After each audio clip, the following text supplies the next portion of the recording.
Housing Corporation house that was built in the home show in Indianapolis a little over a year ago. It's a house built by a housing corporation, a combination of an Indianapolis company and a Danish housing company. It came over in 8 boxes, including a couple boxes of furniture, and was erected in just a few months' time, and I think you would enjoy seeing it. It's on Geist Reservoir, and it's in a neighborhood of, I don't know, hometown American castles, I guess you'd call them, with vinyl gutters. And it might be nice for you to compare the quality of the Danish house with the kind of common builders quality that you'll find around Geist Reservoir.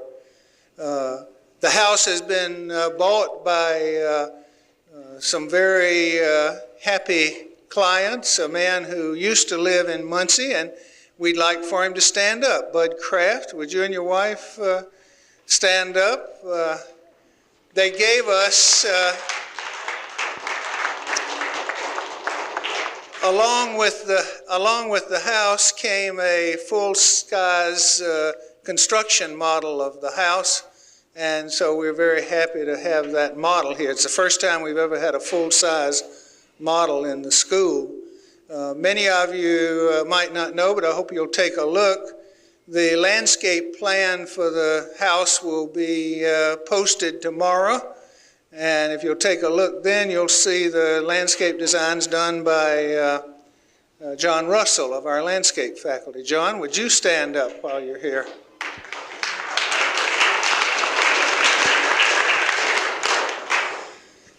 The most important reason, of course, is to have Simon Christiansen speak tonight.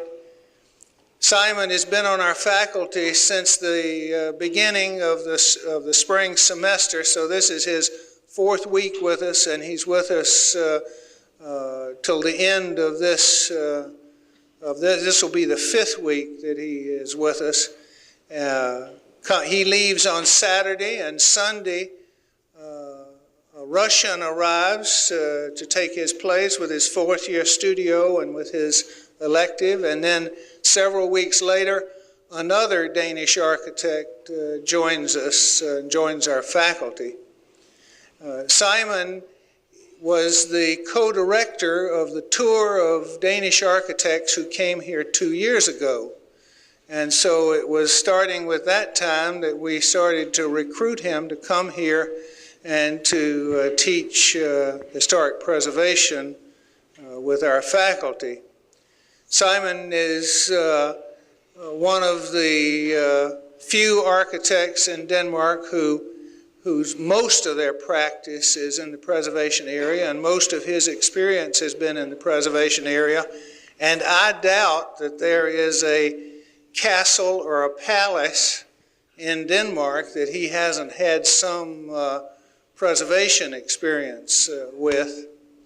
He has an American or 2 American architectural experiences, I guess you'd say. One of them is the Customs House in Christiansen in the Virgin Islands. He was the consultant architect for the United States Park Service. In Denmark, just in the past year or 2, he completed the restoration of a house for the American company, consulting management company, McKinsey & Company, and I think he'll show that in his slides tonight. He graduated from Denmark's Royal Academy. He has served many positions with the Dansk Arkitekters Landsforbund, their Architects Association. He has served on many historic preservation commissions, and I think without further ado, we should turn the program over to Simon Christiansen. Simon?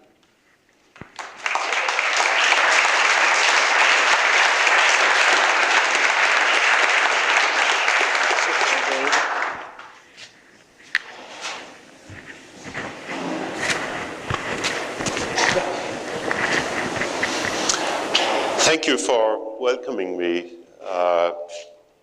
When Johnny first sent me the poster showing the names of lecturer for this evening, so I was very impressed, and I didn't really understand what I should do in this company of famous architects. And I decided that I would try to give this room an idea of what it is to practice as an architect in Denmark, and what it is that may be worldwide to practice with the main work in preservation. And I think knowing that there will be so many students here, I will try to emphasize what it's worth for a student to know that she should prepare for in a career as a restoration architect.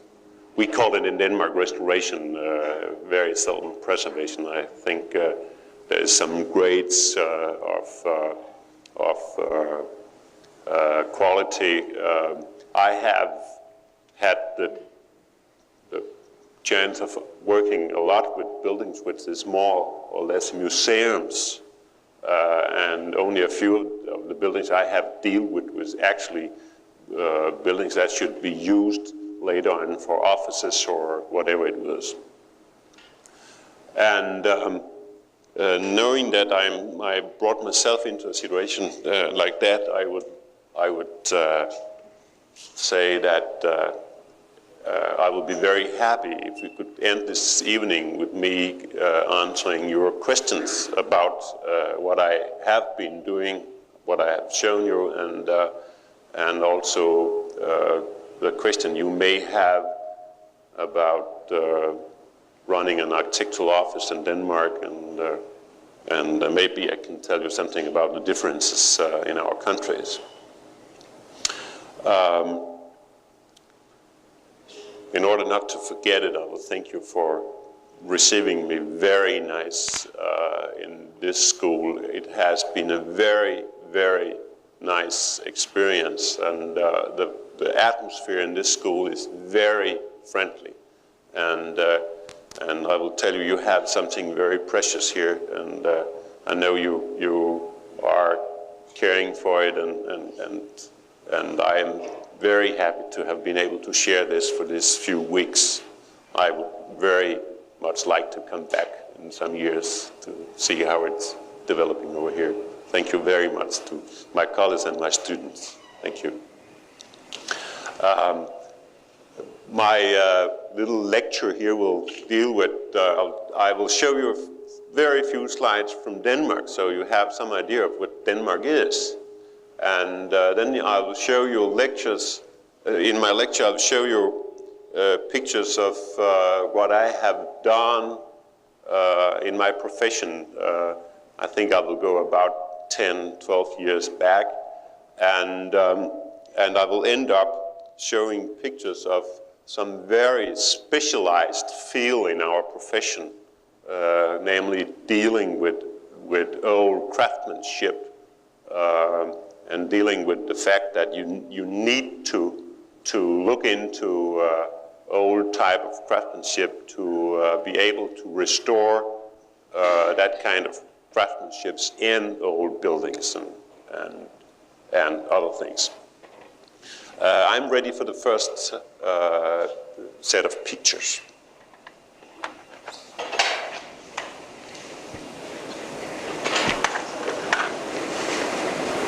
I have been given a lot of small gadgets here, so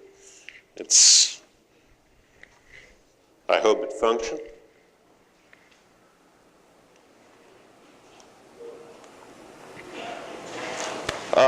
Denmark is a country which we are 5,500,000 people, and we live in an area which is about 1/4 of Indiana. It's divided up in many islands, and we live mainly in 2 big islands and a peninsula which would point up from Germany. And what I show you here that's maybe the only part of Denmark which is nature, since all of Denmark has been cultivated.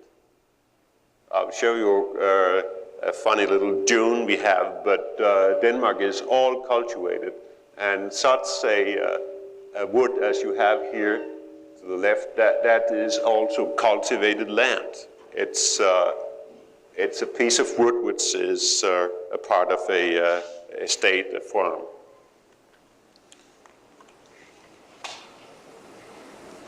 This sand dune is one sand dune we have in the western part of Denmark, and we admire this very much because this is, together with the sea outside there, this is this small piece of nature we have back. And you maybe realize that it's our wood is it's mainly beech. Is it called beechwood? Beechwood, yes. And as we have so many islands, I think we have a coastline which is it must be. Denmark is about 300 kilometers wide, and I think we have a coastline which must be about 100,000 kilometers. And that means we play a lot in the water. We swim it and we sail in it, and this is the place where the Danes will spend their weekends and their holidays. And on the dark picture to the right, this is a typical Danish landscape with a grain field and an old farm, and this is also the typical topography. In Denmark, we have one mountain, and that is 452 feet high, and it's called Mountain to Heaven. And on this there is a little tower raised, and the kids, at least in the county there, they will be taken there for a day's vacation, and they're taken there and told that from this point you can see nearly all Denmark, and it's not all lie. And then coming into the building culture of Denmark, this is old farmhouses, about 400 years old, I believe. It's the one to the left is taken at a sort of a open air museum for old buildings, but the other one is taken at a farm that still is in function, and it shows a typical Danish straw roof. We'll come back to this, which is things that the farmers could do themselves. And well, I ought not to be too specific, but a Dane would be able to tell you where this building comes from, or where the picture is taken, since there's a tradition in each part of Denmark how you treat these framed buildings. In one part of Denmark, you will whitewash it all over, as you see here at the right, and in another part you will have it painted with black varnish, and another part you will have it painted with red iron oxide paint, and in another part you will not whitewash the bricks, which is in fact between the frames. In the very old building it would be mud. That's our kind of adobe houses.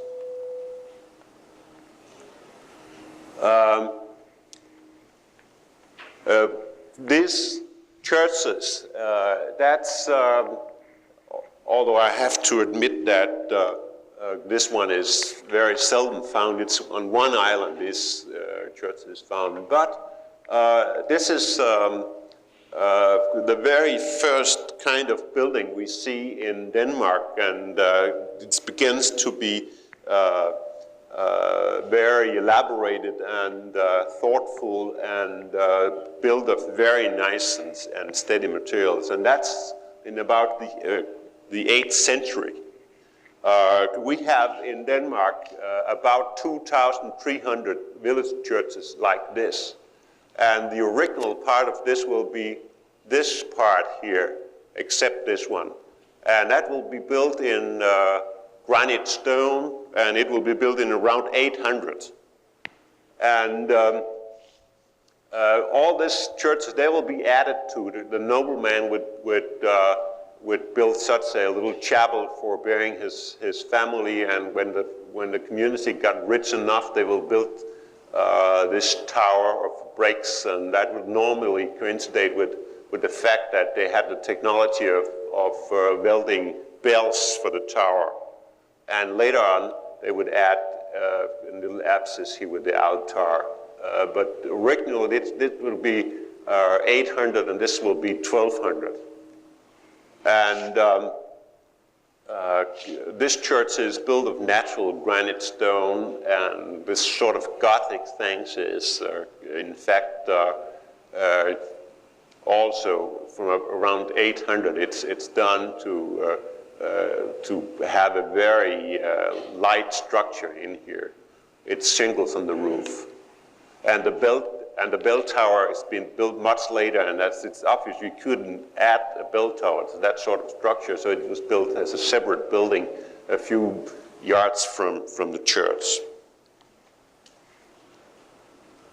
And coming up to the 18th century, you will see noblemen. This is the time of enlightening, and the noblemen in the big farms, they would like to build small romantic cottages out in their garden, in their parks. And this is an example of such a tea pavilion built on a beautiful spot of the farm. This one is particularly very nice, since if I'm standing with my back to the sea, and you could sit at the terrace and look out of the beautiful Danish waters there. Coming up to this century and still building on the Danish brick tradition and try to stay within the style that was created by the old Danish village church. I'll show you here an example built in 1930, a brick building. It's a church, of course. It's very, very big, and it sort of show all the motif that you can find in the old village churches. It's in Copenhagen. And maybe somebody could focus the pictures. This is a farmhouse built by not a nobleman, just a rich farmer. And I think it's from 1890. And you will find about 800 of these around in Denmark. Sort of classicistic architecture. And it's a brick building. And looking at this one this is particularly nice. It's built by the world-famous Danish architect Jørgen Utzon, who did this semi-detached housing scheme north of Copenhagen, using the very traditional Danish brick and the roof tile and the tradition from the old fisher towns in Denmark, where it's sort of clustering the houses very tight and leaving the zoning areas, the free areas, as one big landscape. This family who owns this complex, they in fact grow corn on the adjoining area. And two examples of very modern architecture: a school in the southern part of Denmark, which is all concrete and very simple, and it's a very cheap thing, but very nice architecture. It's in fact designed by Knud Friis, who was a faculty in this school for 4 years ago. And to the right, you have a housing scheme which is also a rather simple concrete structure, which is clad with cortine steel. And this is typical architecture from modern Denmark. And coming to my work, as Sappenfield already told you, I work about 60% of the bulk of my work in the office is preservation or restoration. And I had the great luck of working with some of the castles we have, at least in the Copenhagen area. And the first one I show you is the Kronborg Castle, the home of Shakespeare's Hamlet, and this is the place where you approaching Denmark when you come by sea. It's in fact not a castle; it's a fortification, and it's a fortification because at that space the Danes collected custom from everybody who wanted to go to Germany, Sweden, Finland, the Baltic states, and Russia. And we had a hard time of collecting this custom, so this building was very well armed.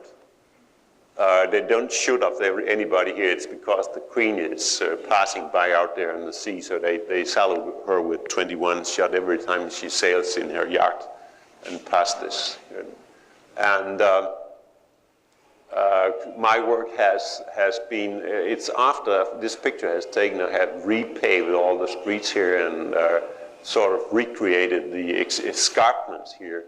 And I even built a little structure here. And I built a small building here, but I'll show you a little of this. This is the interiors of the building. We repaved this big hall, and as you can see, this is a Swedish sandstone, and that happens to have a lot to do with castles built or decorated in sandstone or limestone, if you wish, and all this material that will disappear due to pollution in the air, and we are starting now to replace all this, and this is two pieces that has been taken down and there is being recut.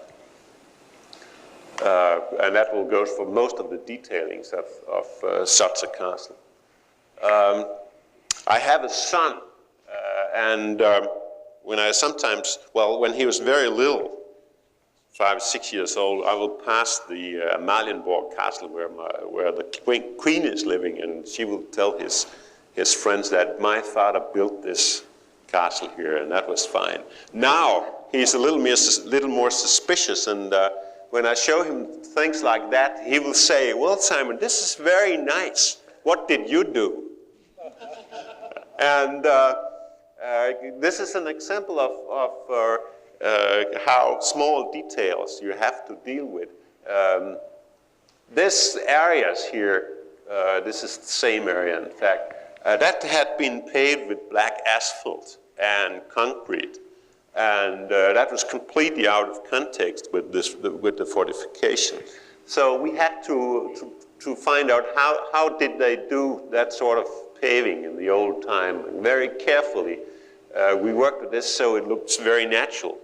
And I think we was very successful in having it that night. And that's nice as it's become. And I think it was correct of my son to ask what we did. What did you do there?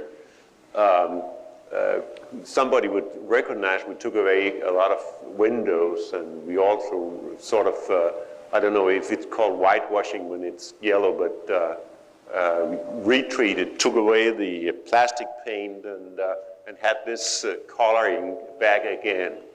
And what you can't see in this picture, we also restored the whole interior here. This we didn't put up. And Continuing in the landscape north of Copenhagen, we will come to Frederiksborg Castle. Now you will recognize that all the castles I mentioned, most of them will be called Frederiksborg, Fredensborg, Frederiksberg, Christiansborg, and so forth. And that's because all of these castles are named after Danish kings. And Danish kings has for 500 years been named Christian or Frederick in consequence order. And we still miss a castle which should be named Margrethenburg, since the only two queens we have had in 1100 years is named Margrethe, and we have one for the moment, Margrethe II. This is Frederiksborg. That's built in 1630, and if somebody would focus it, we could see that it's a huge complex here, and with a very beautiful garden. And this kind of castle is partly built of bricks, but with a lot of sandstone details. So also there we had to deal very, very heavily with the problem of replacing the sandstone. And I took this picture with me because this is also an example of the sort of detective work an architect has to deal with and do. Since I found this iron decorated things in the roof, in the attic of the castle, and I started to research how it was ended there, and it turned out that in 1943 a German tank, that was the time of the German occupation of Denmark, took it down by trying to pass through there, and it was never assembled again or put up, and I discovered that they have 3 of these decorations. There's one on each side, and I put an advertising in the local newspaper, and happened to have the 4th one given back from a family that has bought it from some of the employee at the garden. And that led me to search for all the other pieces around in the garden, which is very big. And all the black parts here, I found them, and was consequently able to put up the whole things again. It's the purpose of this portico, whatever you call it, is that underneath here there was. Hello. I don't know if you know the game of riding horses and try to hit a ring in 2 ropes. It's only graded for this. So you can ride through here and hit this little ring with your lance.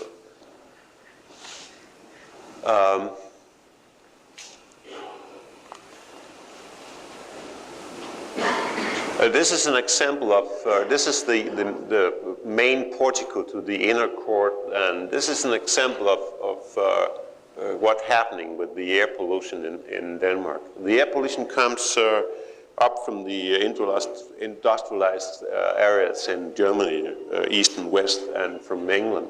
And we have a acid rains which sometimes go down to 3.4 pH, and that's very bad. Somebody in the last generation of architects was so smart that they in fact made cast of these things. So we are not so bad off when we are replacing with the more complicated things than we normally would have an old cast. So we can redo it from this. Pictures taken in about 1955 shows that sort of thing was nearly undestroyed in 55. So it's going very fast. I think I took these pictures in 82 or something like that. And this stone is totally poisoned by acid rain, sulfur.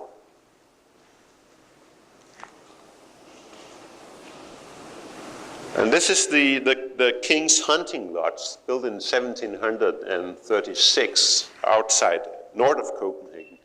And it's in fact a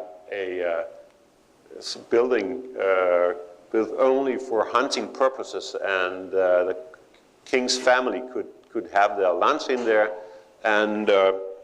And as the ground was much too small for having really romantic huntings there, so the king decided that he will move about 4 villages. And the little punt you see here is in fact the village punt from the time where he moved away a whole village from here. And there were several others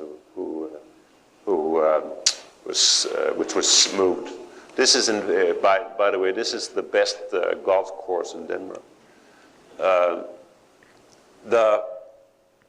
The hunting lodge was mainly a sandstone thing, and don't trust the colors in these pictures because it's a gouache, and much of the blue or green color have disappeared during time. But it was decorated like this in principle.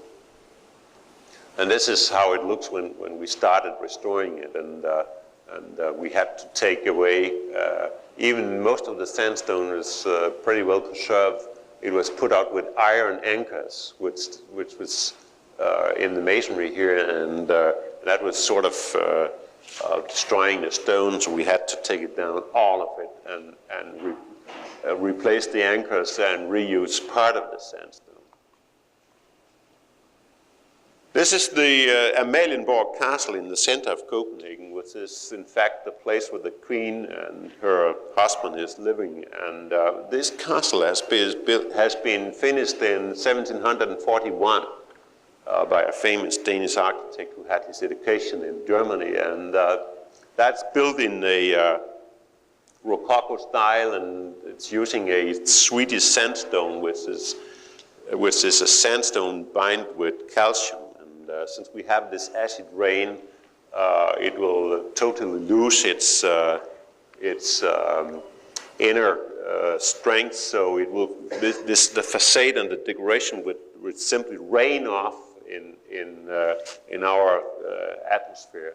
So what we do is to replace the facade totally with a German sandstone, which contains no calcium, and is believed to have a time horizon of about 250 years again. If you use the same Swedish sandstone that was used originally, we will have a time horizon of about 10 years today.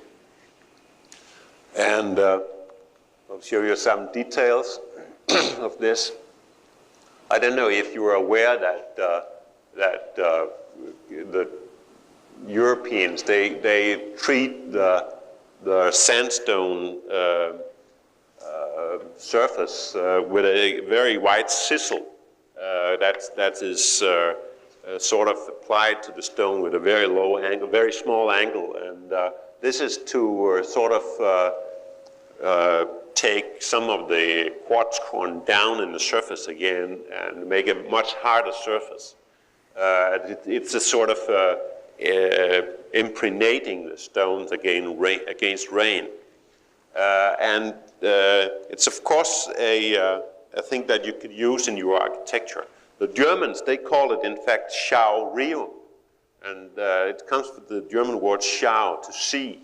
And it's you could think that it was only to make the surface pleasant to look at, but it's in fact a sort of impregnation. But of course, for an architect, it's a beautiful instrument to work with. So whenever you have the need of playing a little around with the details, you could choose to have different width of the shirring, and you can have different types of this treatment. So you can sort of emphasize the detailing and emphasize some part of the architecture, the form of it. An architect should be able to nicely draw such a street sign also. This is cut into the building. instead of having a separate sign. This is an example also of a small palais which is adjoining the former, the palais you did see before, and this is in fact turned into the Queen's offices. And that's a classicistic building built in 1764. And when we started restoring it, it was sort of mistreated in many years. It had belonged to the state, but they haven't really cared. They changed the chimneys, they took away the dormer windows, they took away the division of the windows, and they plastic painted the whole things, and they never kept up lit the water away from the balcony and that sort of things. They applied some big lamps which was not very good for the architecture, and we started and find out that it should look like this. And even this is not so good a picture. You can see we accomplished that. I decided not to put the dormer window up because they looked pretty artificial for me, since there was nothing behind there, and I couldn't really find the correct form of them. The Queen decided to put up the lamps again. We couldn't avoid that. And we had it whitewashed in the yellow color again. And by the way, it is called the Yellow Palais, and it has been called that since 1909. And we could, in our study, we could prove that it has, in the first 140 years, it has been very nicely gray. So we tried to have it gray again, but the Queen told us that she wouldn't have a palais called the Yellow Palais and have it gray. So we had to paint it yellow again.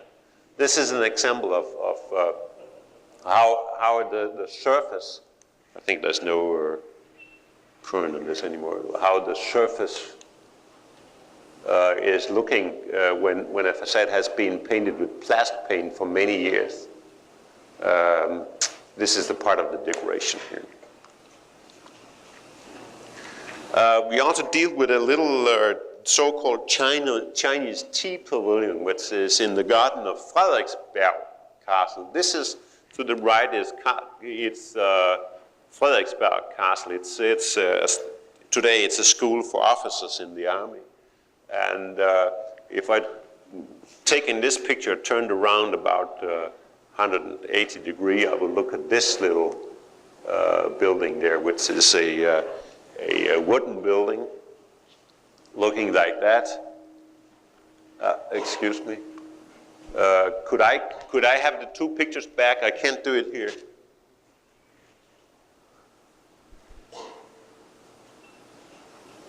And could you change this for me to the next forward? This is the exterior, but a photo taken for many years ago when it was intact, most of it. And this is the interior of this pavilion. As you can see, it's very elaborated and with a lot of detail. There's a lot of work for an architect there. All of this was gone. And it was looking like that. You can see that most of it has been mistreated, and a lot of detail has gone. And if you look at the fact we was given, it was looking like that. We have been working with this for 5 years, this little building, and it still will take some time before we have it back. This is Fredensborg Castle. That is the summer palace for the Queen, and also there, this is looking up to the castle. That's this one here, and if you turn to standing under the cupola there, and if you turn at an angle of 90 degrees to the left, you will look down this axe here, and these two pavilions there is more or less built by me. since we found traces that that you had these two Baroque pavilions there, and so we re-erected them for a couple of years ago, and then sort of having back the much nicer view through these buildings. In a few years, there will come a bridge down there with a nice little boat, so you can row in the lake. In the big dormer or cupola over the castle, we restored the whole room, which goes up through 4 floors, and on the floor is the official banquets takes place in the summertime, since at this castle the foreign royal persons is invited, and they will have dinner down at the floor. And somebody in last century painted this ultramarine blue, this big roof, so it gets very dark. And I found an old painting showing that it was only a small part of the roof that has been giving the color. So we tried to get this back and had it whitewashed and accomplished that. It became a very light room, in contrary what it was. And there's a lot of small thing that is included in such a restoration. This is a completely new thing. It hides the lighting system, so that you can light the rooms when you have these big dinners. This gentleman here, he is creating what we call the Danish marble, since all the marbles in this room is painted, except the floor, which is Italian and Belgian marble.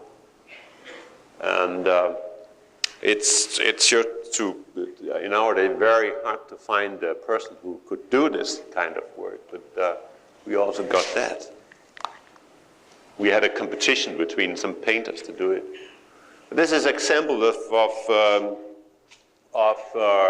things that you may add during the life of that sort of building. This is a modern variant of a dormer on one of the small guardhouses, and this is a new bridge built in the private garden, so the royal family was able to come over to a little island where they wanted to grow herbs, in fact. They have this little monogram saying Henri, that's the husband to the Queen, and Margaret and Henri. They especially wanted me to put this in, but it functioned.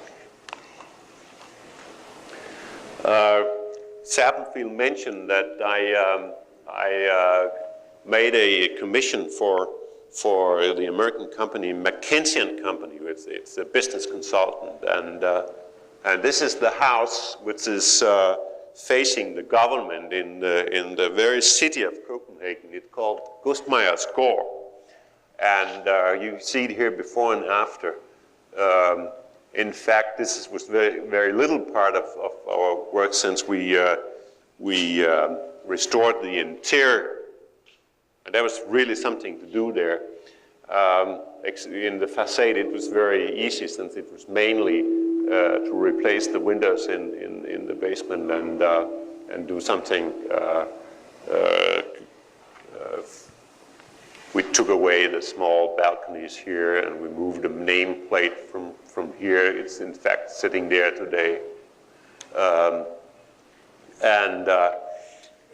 Somebody who did this house right after the Second World War tried to play with a different color shade, a different shade of gray, and it was not really successful. So we tried to do it like an English house, and I myself find it much nicer in this one color. This house is maybe of particular interest for somebody of you, because first, the Danish atomic physician Niels Bohr was born in this house. I don't know if you know this person who was taken in '41 to Fort Alamo or whatever it was. to help creating the nuclear bomb. He was born in this house. And the first inhabitant of this house was in fact the family Adler. The Adlers had two sons. The one who created the very big Danish bank, the private bank, which is, I think it's only the third biggest in Denmark, but a very prominent bank. And they had the second son. His name was Dankvart Adler.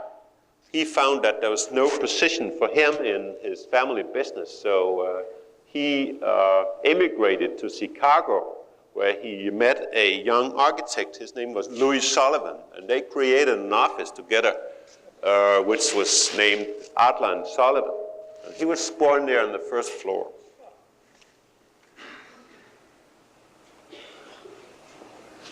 This is some of the interiors. In this room, there's a lot more furniture now. You can see there's no door handle. We are really not finished. But this room is finished, and I can tell you, we took away about 1 feet of ducts and other materials along the facades. We got sort of famous in McKinsey since they in fact rent the house, but we gained about 900 square feet of room in the 3 floors of this by taking away things that had been added stupidly during the years. And we tried all places to restore the paneling and that sort of, and restore the, if I could point to this, the stuccos and that sort of thing, so it became whole rooms and nice to look at. And in some rooms we could replace the missing part of the wooden floor with planks that we could take from other rooms where they was not needed. We also did a little restoration right in front of the Royal Academy of Fine Arts, so I could, it was a little hard for me because I could feel that my colleagues, their eyes were sticking in my neck while I was doing this.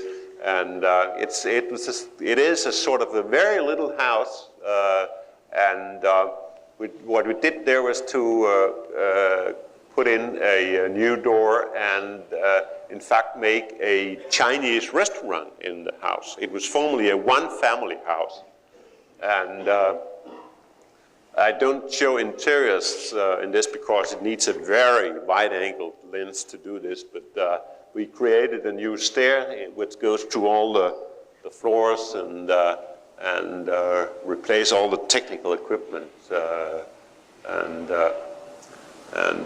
had a nice result. We got an award for the restoration at least, and we moved the entrance from this place here to this place since it has.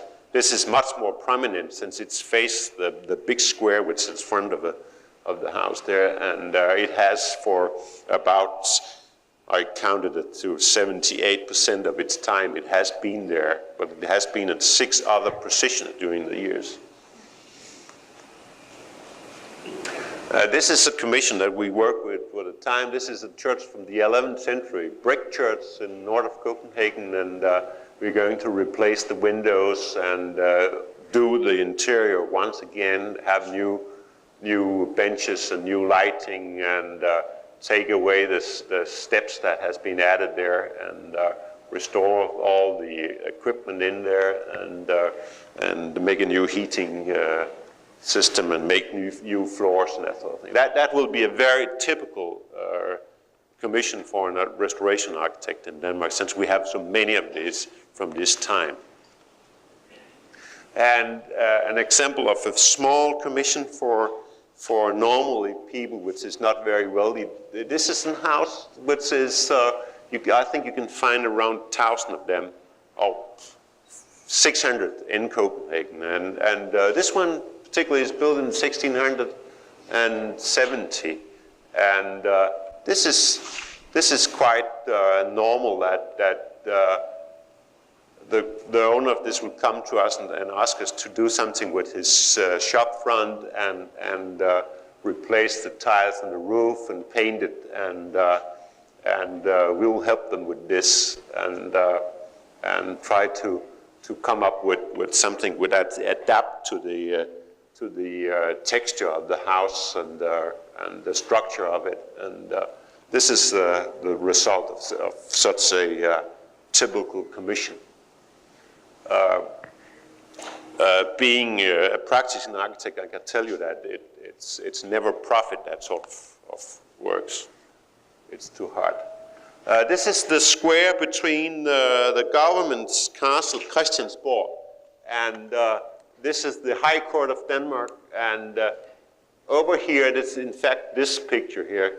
You have the museum for the famous Dane, the sculptor Thorvaldsen, and up here to this side you have the government church, the main church of Denmark, and the court is called Prins Jørgens Gård, and we had to replace the very bad paving in this. I can't point at it, but it's something over here down in the picture. You see the paving, how it looks in concrete, and I accomplished to have this done in a Danish granite, and I moved the lamps and I moved the sculpture so it sort of fit into the system. And earlier there was a suppression about 1 feet in the mid, and then I applied about 2 feet of materials to have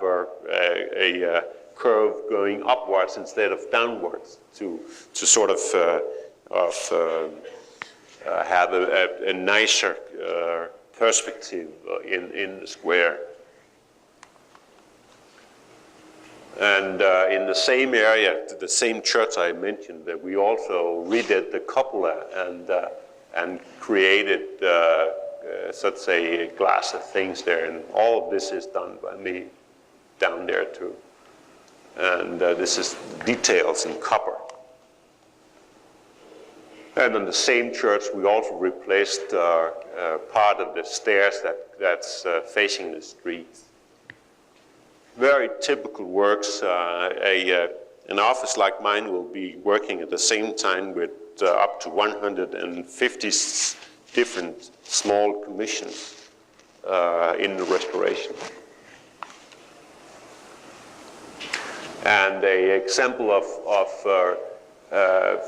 not anything that needs to make drawing, but the consulting work of how to treat the keeping of the facades of such a small castle. It's a small summer castle, which is near the Kronborg Castle, Marienlyst. It was earlier. It was painted white, plastic paint, and we had it redone in a sort of whitewashing. It's the natural color of the mortar, which is shown on the facade now. And coming to more modern work, this is my very, very first commission. I was graduated from the Royal Academy of Fine Art in '68, just before the Revolution. And having found this old picture I took in '68, it must learn you all something about taking pictures of architecture, since it's the same houses you see in the two pictures, and I think it's today it's much nicer. I don't know why it's so boring, but it looks like that today, 20 years later, and it was a very, very funny situation we ended in, since it was my very first commission, and the client went instantly bankrupt when we had finished the last 7 houses. It's a scheme with 50 houses, so we really didn't know what to do. I had just been an associate at the office, and so what we did was we took this house, the next one, we took this as a fee from the client's estate, and I had it as a sort of, not a present, I had to pay for it, but it was quite an experience to be forced to live in one's own design. And we still live there, in fact.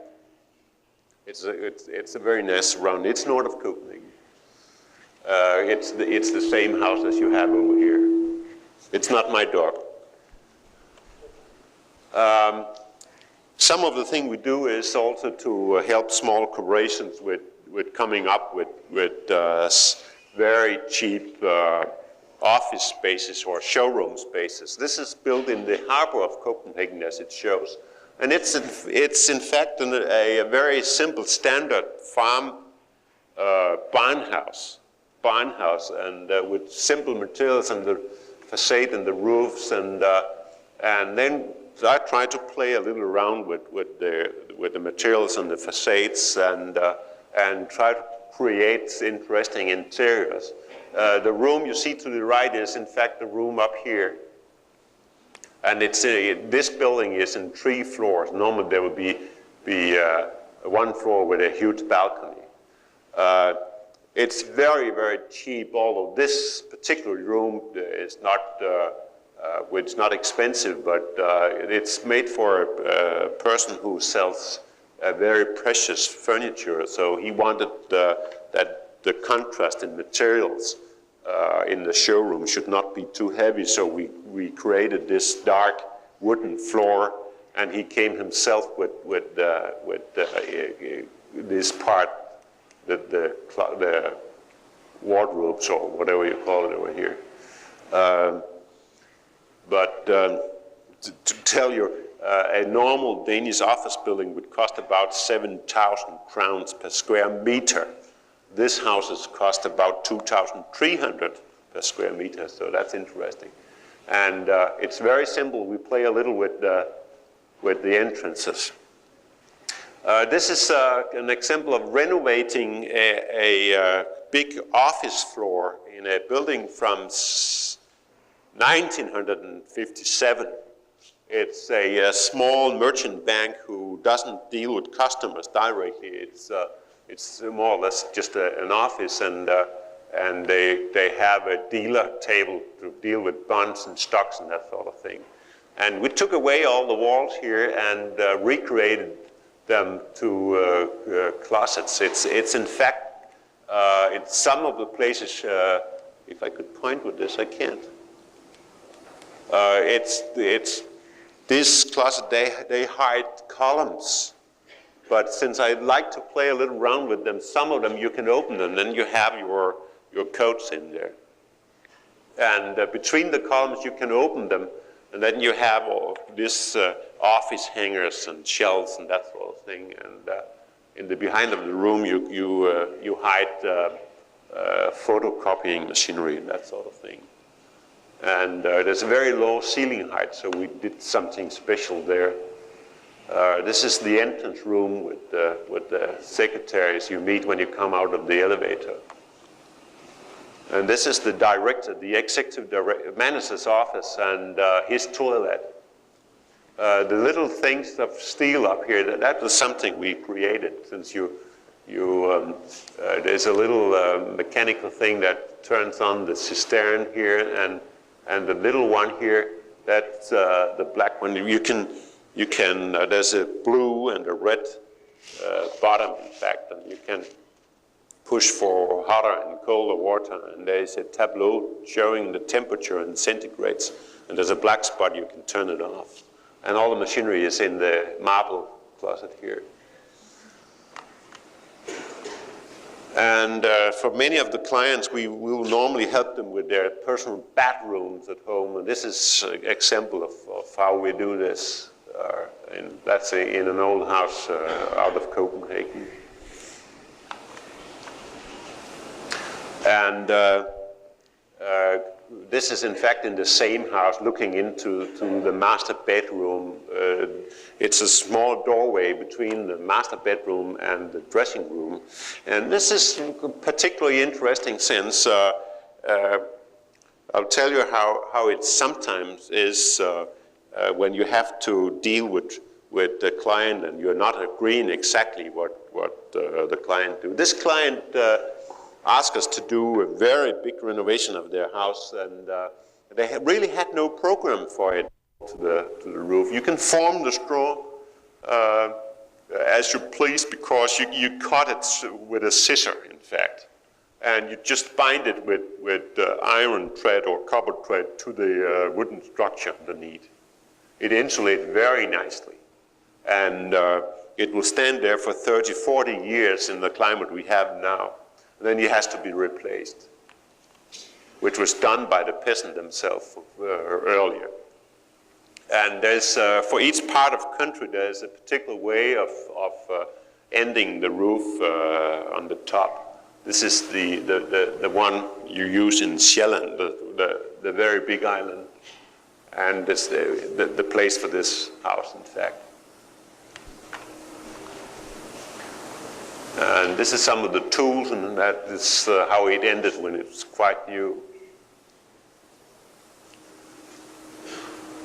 It's completely handwork. You don't, you can't make a tender procedure for that sort of thing. You have to negotiate with the old craftsman how you do this. Looking at the sandstone problem in Denmark, I won't go into many details, but some of the problem we have in Denmark is that we can't get sandstone in any high. Sandstone has to lay in the same direction in the building as it do in the quarry.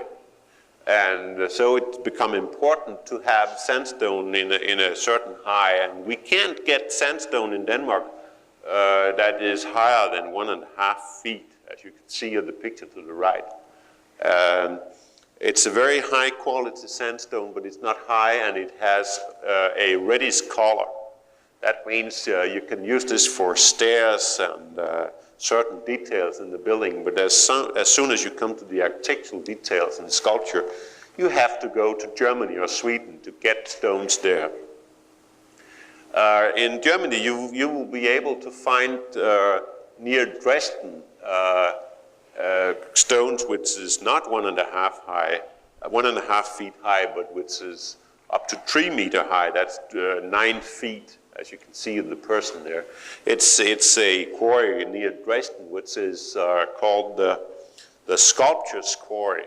Since in this place you can get stones and make natural size sculptures of persons without any division in the horizontal.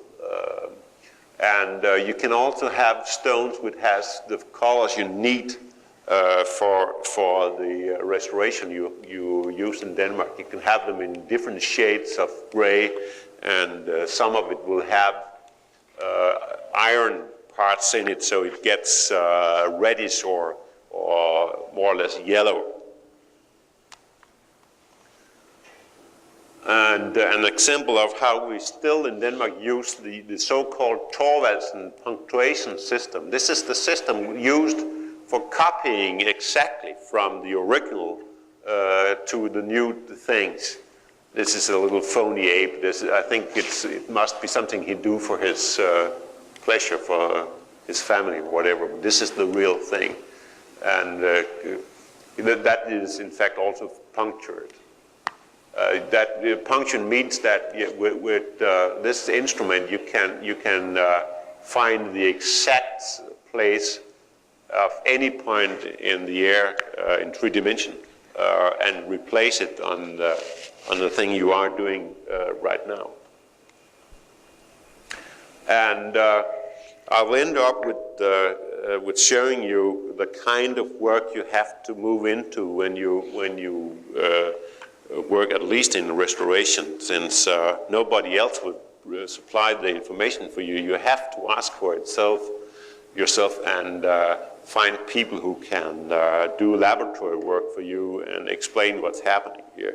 This is an example where we tried to find out what was going on with the sandstone, why it was going away.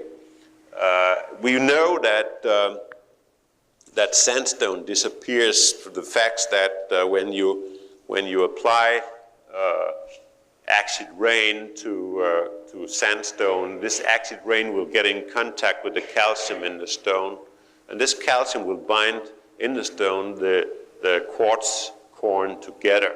And when this calcium have applied sulfur acid, it will make a solution, and it will change the calcium into salt. And if you don't have acid rain, you will normally in Europe, and maybe also over here, you will have some sort of nitric organism, the same as you have in every small river or whatever, which sort of clean the river. They are in the air, and that will also be applied to sandstone, and they will come into a depth of about a quarter of an inch in the stone, and they will change also the calcium into ammoniac, and the second organism will come in and change the ammoniac to acid. And as a result, if you have a stone which is completely binded by calcium, you will end up with a handful of sand, like a beach. And as this is a fact that the details, the decoration, that will simply rain off.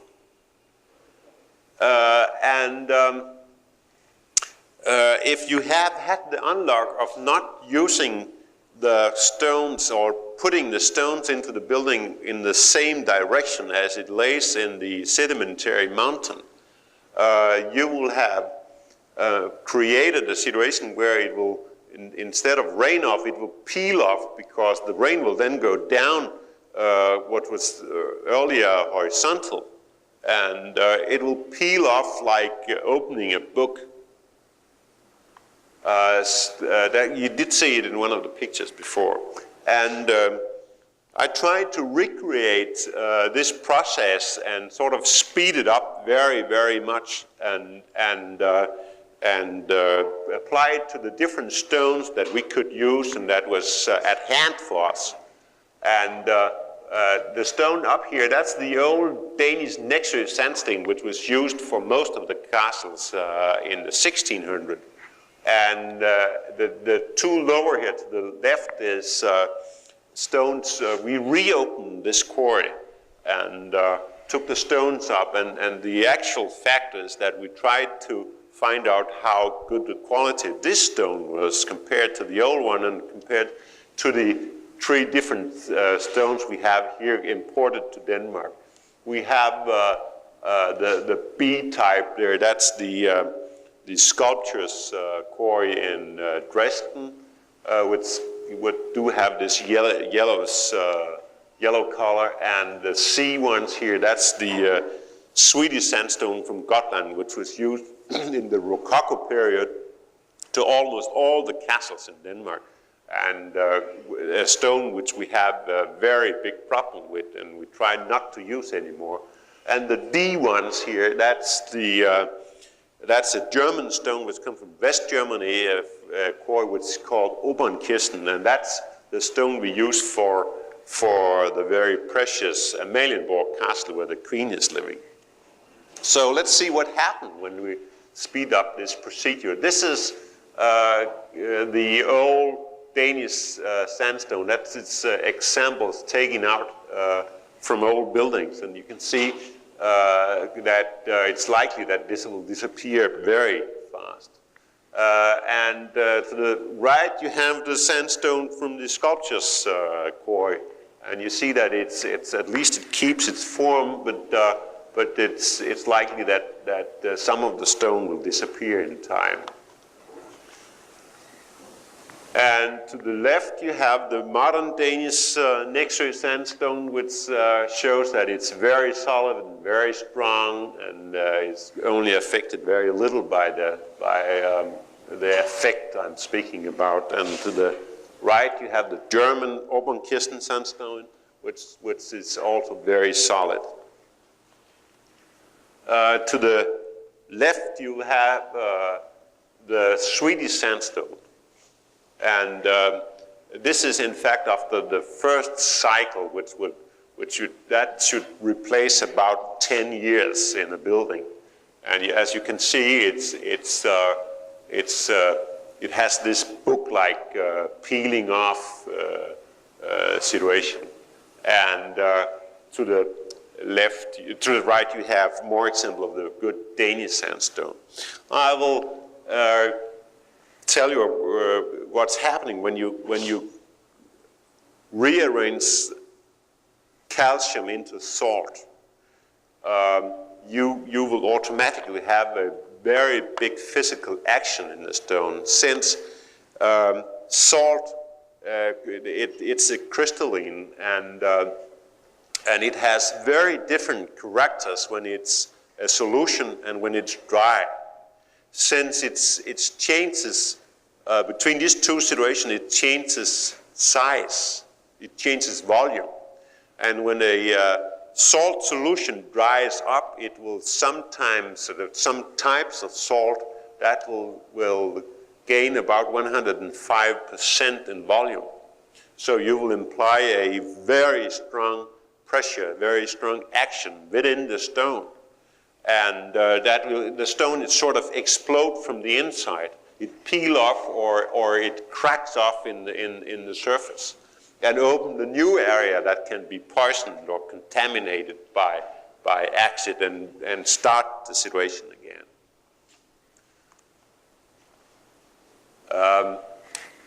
I showed these pictures, which is, we are very specialized. You can look at this and see, if I could point with this, you can, in an electronic microscope, you can look at these stones. And if I could point, I could show you in the middle of the picture, there is a line, and that is clay. Very, very microfine clay. And that's why this stone, they crack. And that's why you have to use them in the same direction as in the mountain, since there's no connection between the two layers there.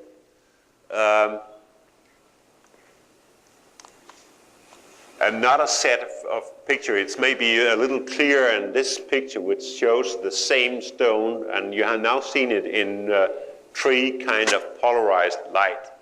And this is the last picture for you tonight, and that is a picture of a very good quality sandstone, one of the Danish I showed you. And here you see, at this point, if you happen to see it, an example of how the quartz it grows together and create a very strong and very solid stone. In fact, quartz, when you stay in the beach with a handful of quartz sand in your hand, you will not think that this sand could ever grow together. It does. Let it be there by itself and it will grow together. It takes only 45 million years. And it does. And you can see here in the micro picture that it grows together. And if you look at the round of the picture, you will see, in fact, it grows together. And then it doesn't matter so much to have a little calcium between the quartz core. Thank you. That was the pictures. And if anybody would like to have answered questions, I'm prepared.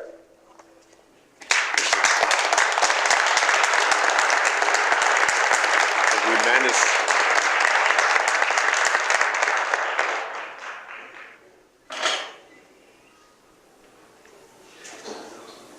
Are there any questions? If not, Mr. Christiansen will be right here, and you can ask questions on a one-on-one basis. Thanks very much. Thank you.